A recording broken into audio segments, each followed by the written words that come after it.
नमस्कार, मेरा नाम है अंकुर यादव और आप देख रहे हैं मध्य प्रदेश के सबसे बड़े digital news network peptic time को। और इस वीडियो में हम चर्चा कर रहे हैं मध्य प्रदेश के बुंदेलखंड इलाके की सियासी हवा की।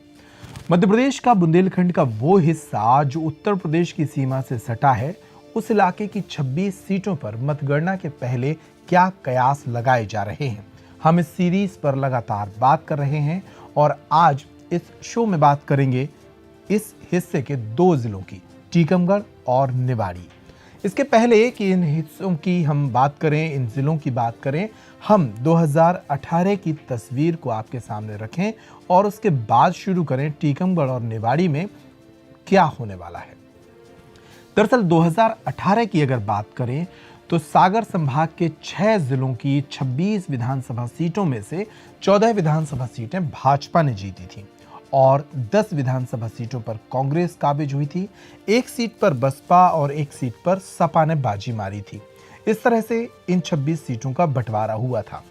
खास बात यह है कि सागर संभाग के इन 6 जिलों में 2 जिले टीकमगढ़ और निवाड़ी में कांग्रेस का परफॉर्मेंस काफी खराब रहा था। इन दोनों जिलों में 5 विधानसभा सीटें हैं, टीकमगढ़ में 3 और निवाड़ी में 2। इन 5 विधानसभा सीटों में से कांग्रेस को 2018 में सिर्फ 1 सीट मिली थी और 4 सीटों पर भाजपा काबिज हुई थी। पहले 2018 में टीकमगढ़ और निवाड़ी में क्या हुआ था उस पर बात कर लेते हैं और उसके बाद बात करेंगे 23 के मुकाबले की और 23 के परिणामों के कयास जो सामने आ रहे हैं उसकी। सबसे पहले बात करते हैं टीकमगढ़ जिले की 3 विधानसभा सीटों की, जिसमें पहला नंबर आता है टीकमगढ़ की सदर सीट यानी टीकमगढ़ जिला मुख्यालय की सीट। 2018 के चुनाव की अगर बात करें तो टीकमगढ़ मुख्यालय पर भाजपा और कांग्रेस के बीच सीधी टक्कर हुई थी। तब भाजपा ने यहां से अपने मौजूदा विधायक राकेश गिरी को मैदान में उतारा था और उनके विरुद्ध मध्य प्रदेश के वरिष्ठ कांग्रेसी नेता और पूर्व मंत्री यादवेंद्र सिंह मैदान में थे। इन दोनों नेताओं के बीच ही 2023 में भी फाइट हुई है, लेकिन 2018 में रिजल्ट कांग्रेस के खिलाफ गया था। तब राकेश गिरी जो कि भारतीय जनता पार्टी के प्रत्याशी थे, वे कांग्रेस के यादवेंद्र सिंह को तकरीबन 5000 वोट से चुनाव हराने में कामयाब हुए थे और भाजपा ने टीकमगढ़ मुख्यालय की इस सीट को जीत लिया था। टीकमगढ़ जिले की ही दूसरी सीट की बात करें तो वो है जतारा। जतारा कई मायनों में महत्वपूर्ण सीट है। जतारा से मध्य प्रदेश के पूर्व मंत्री और वरिष्ठ भाजपा नेता हरिशंकर खटीक चुनाव लड़ते हैं। 2018 में भी वे इस सीट से विधायक चुने गए थे।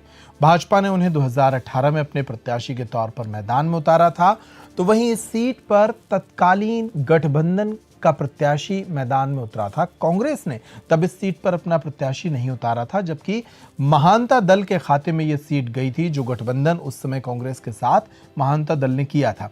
तब इस महान दल के प्रत्याशी थे आर बंसल और वे बुरी तरह से चुनाव हारे थे हरिशंकर खटीक से। तब हरिशंकर खटीक ने यहां तकरीबन 36,000 वोट से चुनाव जीता था।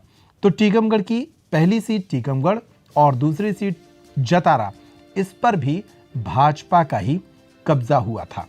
अब बात कर लेते हैं खरगापुर की। टीकमगढ़ की तीसरी विधानसभा सीट है खरगापुर। यह सीट भी काफी महत्वपूर्ण है और इस सीट पर भी लगातार भाजपा काबिज है। 2018 की अगर बात करें तो 2018 में इस सीट से उमा भारती के भतीजे राहुल लोधी भाजपा के प्रत्याशी बनाए गए थे। उनके मुकाबले में इस क्षेत्र के दिग्गज कांग्रेसी नेता सुरेंद्र गौर, उनकी पत्नी चंदा रानी गौर को प्रत्याशी बनाया गया था। तब राहुल लोधी ने इस मुकाबले को जीता था और इस सीट पर भी भाजपा काबिज हुई थी।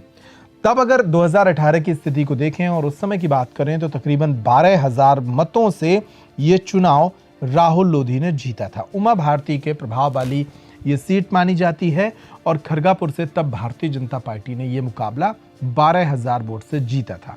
इसी सीट पर उस समय एक निर्दलीय प्रत्याशी की खूब चर्चा हुई थी, प्यारेलाल सोनी। इनका नाम याद कर लीजिए क्योंकि इस बार के चुनाव में भी प्यारेलाल सोनी मैदान में है। 2018 में प्यारेलाल सोनी इसी सीट से चुनाव लड़े थे और निर्दलीय प्रत्याशी के तौर पर वे तब 13,000 वोट लेकर गए थे। इस बार भी वे मैदान में हैं। तो कुल मिलाकर 23 की चर्चा पर आए इसके पहले एक बार फिर हम आपको रिकॉल करा रहे हैं कि टीकमगढ़ जिले की तीनों सीटें 2018 में भाजपा के पास थीं। अब बात करते हैं 2023 की। 2023 में टीकमगढ़ में दोनों पार्टियों के बीच कड़ी टक्कर रही। भाजपा ने जहां अपने मौजूदा नेताओं को मैदान में उतारा, तो वहीं कांग्रेस ने भी अपने ज्यादा चेहरे नहीं बदले। अगर टीकमगढ़ की बात करें तो मुकाबला ज्यों का त्यों था। यहां भाजपा ने एक बार फिर राकेश गिरी, जो कि मौजूदा विधायक हैं यहां से, उन पर भरोसा जताया और कांग्रेस ने भी अपने पिछले प्रत्याशी यानी पूर्व मंत्री यादवेंद्र सिंह को ही रिपीट किया। तो टीकमगढ़ में मुकाबला एक तरह से 2018 वाला ही था, लेकिन इस बार यहां भाजपा एंटी इनकम्बेंसी से जूझती नजर आई।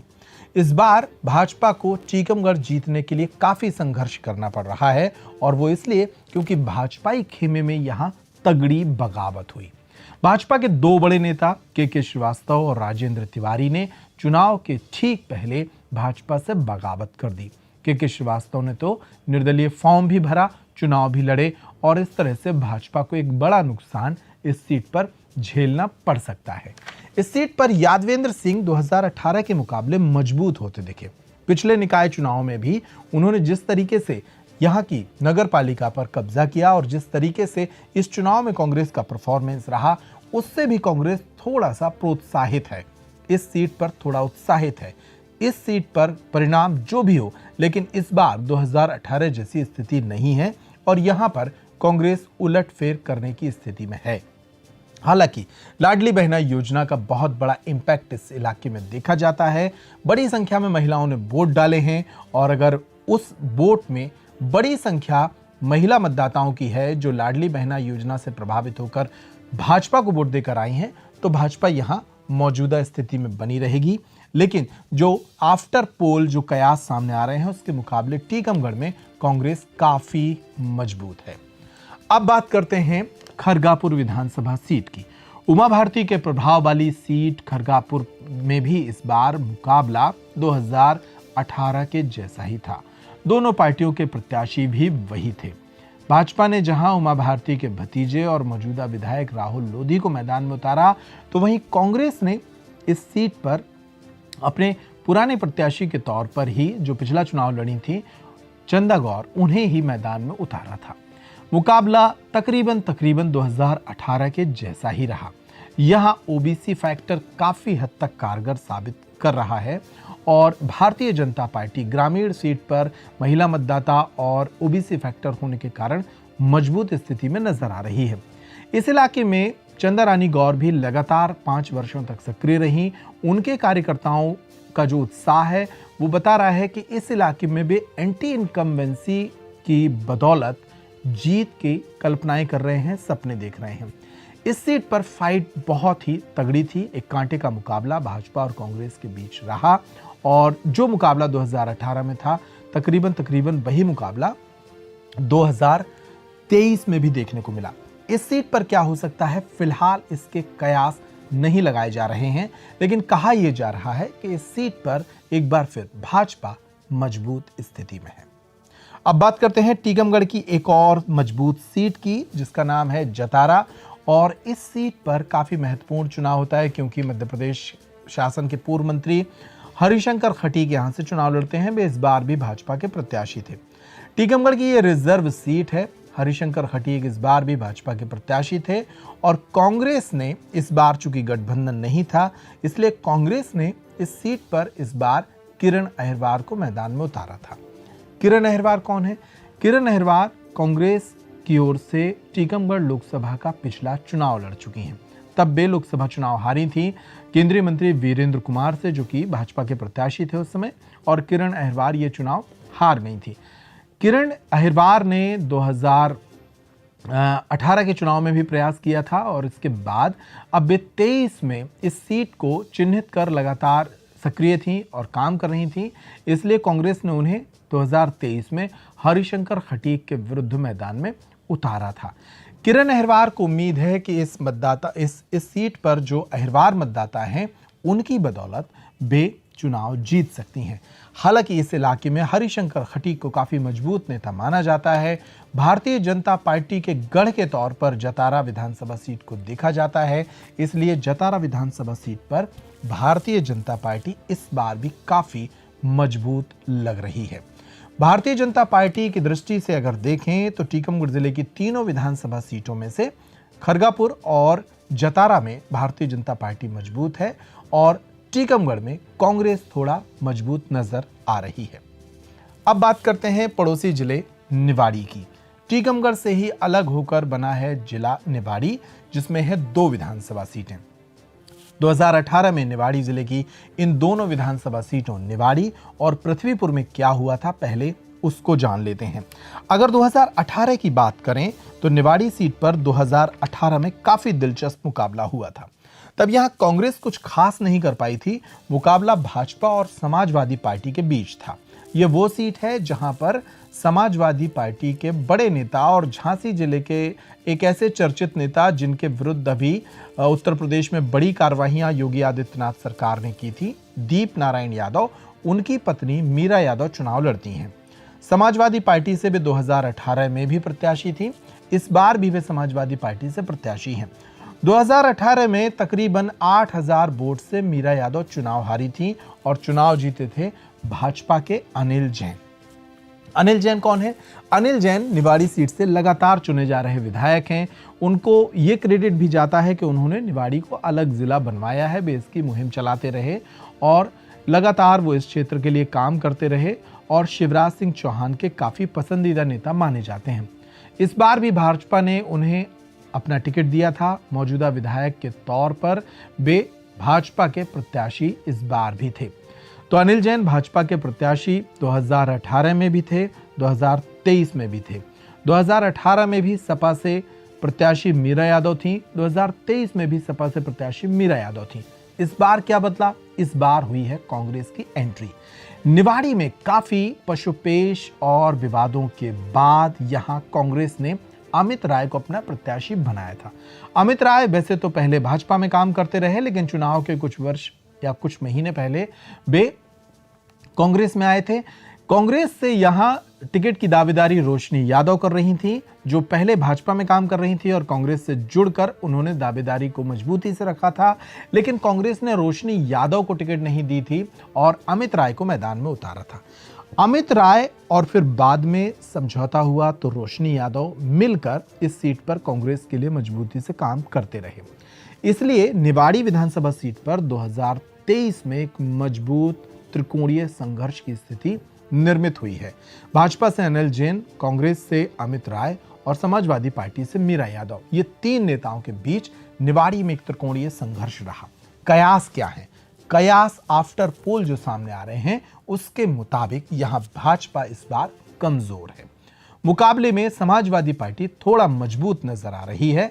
हालांकि अगर कांग्रेस ने यहां बड़ा नुकसान किया होगा या अमित राय के साथ कांग्रेसी सेंटीमेंट और रोशनी यादव जैसे कई नेताओं की ताकत जुड़ी होगी तो वे भी उलटफेर कर सकते हैं। कुल मिलाकर निवाड़ी बहुत ही संभावनाओं से भरी सीट है और इस सीट पर 2023 में कुछ भी परिणाम सामने आ सकते हैं। बात करते हैं निवाड़ी की दूसरी सीट पृथ्वीपुर की। पृथ्वीपुर एक महत्वपूर्ण सीट है। इस सीट पर कांग्रेस के दिग्गज नेता बृजेंद्र प्रताप सिंह राठौर चुनाव लड़ा करते थे। 2018 में कांग्रेस ने टीकमगढ़ और निवाड़ी की 5 विधानसभा सीटों में से सिर्फ इसी सीट को जीता था। 2018 में बृजेंद्र प्रताप सिंह राठौर यहां से चुनाव जीते थे और वे तब कमलनाथ सरकार में मंत्री भी बने थे, लेकिन कोरोना में उनका निधन हो गया और बाद में इस सीट पर उपचुनाव हुआ। उपचुनाव में बृजेंद्र प्रताप सिंह के बेटे नितेंद्र चुनाव हार गए। इस सीट पर जो 2018 में बृजेंद्र राठौर ने जिस शिशुपाल यादव को चुनाव हराया था, वे ही भाजपा से वर्तमान में विधायक हैं। शिशुपाल यादव को मौजूदा विधायक रहते हुए भाजपा ने इस बार पृथ्वीपुर से अपना प्रत्याशी बनाया था। कांग्रेस से प्रत्याशी थे बृजेंद्र राठौर के पुत्र नितेंद्र राठौर और इस सीट पर एक और गणित भी सामने आया। इस सीट पर नितेंद्र राठौर के परिवार में भी कलह हुआ और इस परिवार के एक सदस्य भी बगावत कर गए। तो कुल मिलाकर जो पृथ्वीपुर की सीट है वो काफी अहम सीट है इस बार, क्योंकि इस सीट पर भाजपा और कांग्रेस में सीधी टक्कर के साथ कलह और अंतर कलह के वोट भी समीकरण बना सकते हैं और बिगाड़ सकते हैं।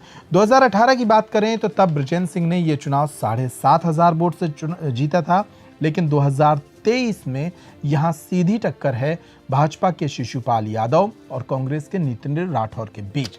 हालांकि आफ्टर पोल जो कयास सामने आ रहे हैं, जो सर्वे सामने आ रहा है, उसके मुताबिक इस सीट पर कांग्रेस थोड़ा मजबूत स्थिति में है।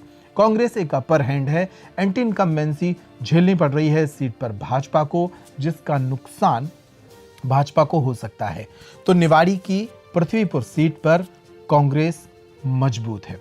निवाड़ी सीट पर कुछ भी हो सकता है। संभावना है कि इस सीट पर भारतीय जनता पार्टी इस बार कमजोर हो रही है और सपा उलटफेर कर सकती है। इसके अलावा टीकमगढ़ जिले की बात करें तो यहां 3 में से 2 सीटों पर भाजपा मजबूत है और 1 सीट पर कांग्रेस मजबूत है। अगर ये कयास सच साबित होते हैं तो 2018 में जहां टीकमगढ़ और निवाड़ी जिले की 5 सीटों में से सिर्फ 1 सीट पर कांग्रेस आई थी, इस बार यहां सीटों में इजाफा कांग्रेस की हो सकता है। वो 2 या 3 सीटों तक जा सकती है, जिसका फायदा बुंदेलखंड के पूरे गणित में कांग्रेस को मिल सकता है। बहरहाल हम 3 दिसंबर का इंतजार कर रहे हैं, आप भी इंतजार कर रहे हैं। ये समीक्षा या ये विश्लेषण आपके लिए था ताकि आप 3 दिसंबर तक इस तरह के कयासों और विश्लेषणों से जुड़े रहें और रोचक तरीके से अपने विधानसभा क्षेत्र के परिणामों को समझ सकें। आप भी अगर अपनी विधानसभा के कुछ कयास बताना चाहें, कुछ राय देना चाहें तो कमेंट बॉक्स खुला है, पूरी तरह से मुफ्त है। आप भी अपने विधानसभा से जुड़ी राय हमें भेज सकते हैं। इस वीडियो में हमने जानने की कोशिश की टीकमगढ़ और निवाड़ी जिले के हाल को। इसमें इतना ही। नमस्कार।